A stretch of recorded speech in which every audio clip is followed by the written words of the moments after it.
वजीर आजम ने high power selection board के इजलास में बिलावल भुट्टो को शामिल कर लिया है। वजीर दिफा ख्वाजा आसिफ को भी हाई पावर सिलेक्शन बोर्ड का मेंबर बना दिया।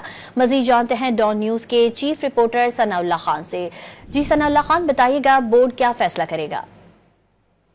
ये सियासी तौर पर बड़ी डेवलपमेंट है। सेंट्रल सिलेक्शन बोर्ड जो है हाई पावर, ये बेसिकली मुल्क में जो सिविल सर्विस का निजाम है उसमें ग्रेड 21 के अफसरान को ग्रेड 22 में तरक्की देने का फैसला करता है। और इस में जितने भी लोग 22 में तरक्की पाते हैं वो फेडरल बड़ा अहम था और 2 साल से ये जेर इल्तवा था, इसकी मीटिंग नहीं हो सकी। अभी इसको प्राइम मिनिस्टर चेयर करते हैं। इसके अलावा सेक्रेटरी कैबिनेट, सेक्रेटरी एस्टेब्लिशमेंट भी इसका हिस्सा होते हैं और प्राइम मिनिस्टर के सेक्रेटरी भी इसमें शामिल होते हैं।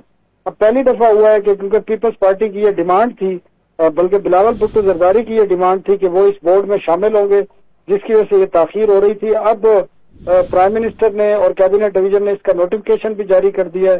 बिलावल भुट्टो के साथ साथ जो वजीर दिफा है ख्वाजा आसिफ को भी इस हाई पावर सिलेक्शन बोर्ड का मेंबर बनाया गया और तवक्को है कि अब आइंदा चंद दिनों के अंदर इस हाई पावर बोर्ड का इजलास होगा। जो जेर इल्तवा केसेज है, क्योंकि कई लोग तो रिटायर हो चुके हैं जिनके जो प्रमोशन जोन में थे ग्रेड 21 के सीनियर मोस्ट अफसरान, अब जो रह गए हैं उनमें से अब तरक्कियों का फैसला किया जाएगा। जी सनाउल्लाह खान अपडेट कर रहे थे, आपका बहुत शुक्रिया।